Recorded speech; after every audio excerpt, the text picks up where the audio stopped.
Hello! నమస్కారమండి. Welcome to rainbow kitchen. ఇవాళ మనం చేయబోయే రెసిపీ వచ్చేసి మరమరాల ఉగ్రాని అండి. బొరుగుల ఉగ్రాని.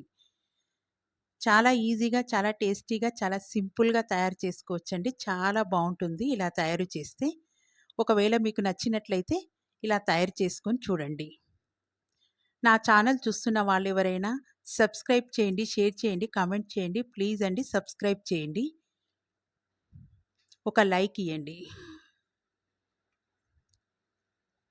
ముందుగా మనం మరమరాలనండి మనం ఎంత క్వాంటిటీ అయితే తీసుకుంటామో, నేనైతే ఇక్కడ ఒక 2 పెద్ద బౌల్స్ లాగా తీసుకున్నానండి. పెద్ద బౌల్స్‌తో 2 కొలిచి తీసుకున్నాను. వీటిని వాటర్‌లో నానేసి మంచిగా పిండి పెట్టుకోవాలండి. ఒకవేళ మీకు మరమరాలు మందంగా ఉన్న మరమరాలైతేనేమో ఒక 5, 10 నిమిషముల వరకు వాటర్‌లో నానబెట్టాలండి.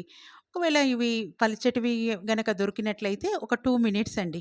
ఎక్కువ సేపు వేయొద్దు. ఎందుకంటే అవి మెత్తగా అయిపోతాయండి. ఒక 2 నిమిషాలు ఇవైతే పలిచటివేనండి. ఈ బొరుగులనేటివి, ఈ మరమరాలనేటివి పలిచటివే.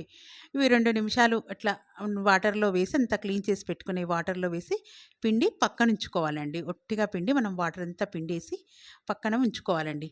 ఆ తర్వాత మనం స్టవ్ పైన ఒక కడాయి పెట్టి, ఆ కడాయిలో మనము 3-4 టేబుల్ స్పూన్ల వరకు ఆయిల్ వేసుకోవాలండి.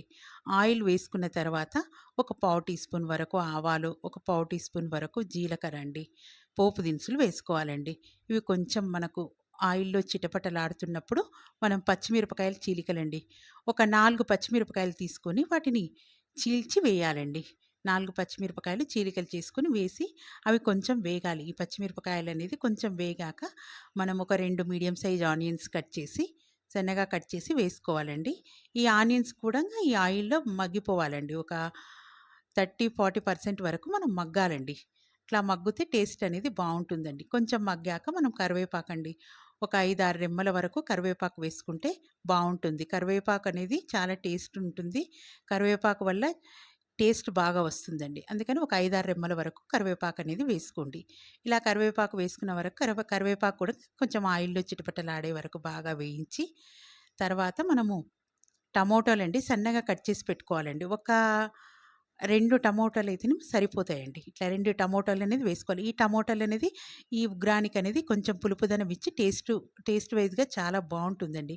ఇట్లా టమాటాలు వేసినాక మనము ఒకసారి ఇట్లా కలిపేసేసి కొంచెం మగ్గాలండి. ఒక 3 మినిట్స్ వరకన్నా ఉంచాలి. ఈ టమాటా అనేది పచ్చి వాసన పోయి వరకు మనం మగ్గించుకోవాలండి. ఆ తర్వాత ఒక హాఫ్ టీ స్పూన్ వరకు మనం పసుపు వేసి అంతా ఒకసారి అట్లా ప్రాపర్‌గా కలుపుకొని ఈ టమాటా అనేది ఒక 2 నిమిషాలు 2-3 నిమిషాల మధ్య మగ్గే వరకు మనం అట్లా సన్నగా సిమ్‌లో పెట్టుకోవాలండి. టమాటా మగ్గాలి. అంతలోపు మనము ఈ ఉగ్రానిలోకి పౌడర్ తయారు చేసుకుందామండి. దానికి కావలసినది పుట్నాలండి. ఒక కప్పు వరకు మనం పుట్నాలు తీసుకోవాలి. ఆ తర్వాత దానిలోకి మనం ఎండు కారం అండి. ఒక కప్పు వరకు మనం పుట్నాలు తీసుకుంటే సరిపోతుందండి. ఆ తర్వాత కారం అండి. మీరు కారం తక్కువ తినేవారైతే తక్కువ వేసుకోండి. ఎక్కువ తినేవారైతే ఎక్కువ వేసుకోండి. చూసి వేసుకోండి మీ టేస్ట్‌కి తగినంత. ఒక పావు టీ స్పూన్ వరకు జీలకర్ర వేయాలి. నేనైతే ఇక్కడ ఒక పచ్చిమిరపకాయలు వేశాను కాబట్టి ఒక హాఫ్ టీ స్పూన్ వరకు మనం కారం వేస్తున్నాము. ఒక 4 వరకు వెల్లుల్లి రెబ్బలు వేసుకోండి. ఇట్లా వేసుకొని మనం మిక్సీ పట్టుకోవాలండి. పౌడర్ అనేది మెత్తగా మిక్సీ పట్టుకొని దీంట్లో వేసేయాలండి. దీంట్లో వేసి ఇప్పుడు మనకు టమాటా మగ్గిపోయింది కదండీ! 3 మినిట్స్ అయితుంది. టమాటా అనేది ఇట్లా మెత్తగా మగ్గిపోయింది. ఆ తర్వాత మనం మిక్సీ పట్టుకున్న పౌడర్‌నంతా వేసి ఒకసారి బాగా ప్రాపర్‌గా కలపాలండి. ఈ తాలింపులోనే వేసి మంచిగా కలుపుకోవాలి. ఇట్లా బాగా మంచిగా కలిసే వరకు కలుపుకొని తర్వాత మనం మొత్తం వడబార్చి పెట్టుకున్న బొనుగులండి. మనం నీళ్ళల్లో వేసి మంచిగా పిండి పెట్టుకుంటాం కదా! పొడి పొడిగా. ఆ బొరుగులు లేదా మరమరాలు అట్లా వేసి మంచిగా ప్రాపర్‌గా కలుపుకోవాలండి. నా ఛానల్ చూస్తున్న వాళ్ళెవరైనా ప్లీజ్ సబ్స్క్రైబ్ చేయండి. ప్లీజ్ అండి నన్ను సపోర్ట్ చేయండి. ఇట్లా అంతా మొత్తము కలుపుకోవాలండి. ఇట్లా కలుపుకున్న తర్వాత మనం వాటర్‌లో మంచిగా పొడి పొడిగా వేసి పెట్టుకున్న మనం పిండి పెట్టుకున్న ఈ మరమరాలని లేదా బొనుగులని వేసి మళ్ళీ ఒకసారిగా ఈ ఈ మనం తాలింపు మిశ్రమం అంతా ఈ వీటికి పట్టేలాగా మంచిగా కలుపుకోవాలండి. అంతా బాగా మంచిగా నిదానంగా కలుపుకోవాలండి. మనం వేసుకున్న పౌడర్ గానీ, మనం చేసుకున్న తాలింపు గానీ అంతా పట్టేటట్లుగా ఒక నిదానంగా సిమ్‌లో పెట్టుకొని మనం మంచిగా కలుపుకోవాలండి. అప్పుడే మనం సాల్ట్ కూడా వేసుకోవాలండి. మనం తగినంత మీరైతే మీ టేస్ట్‌కి తగినంత వేసుకోండి. ఇక్కడైతే నేను ఒక స్పూన్ వరకు వేశానండి. సాల్ట్ అనేది వేశాను సరిపడా. తర్వాత అంతా మంచిగా ప్రాపర్‌గా కలుపుకోవాలి. ఇట్లా కలుపుకొని మంచిగా ఒక 2-3 నిమిషంల మధ్యలో మీడియంలో ఫ్లేమ్‌లో పెట్టి మనం కొంచెం వేడి చేసుకోవాలండి. ఈ మరమరాలనేది మంచిగా వేడైతుంటది.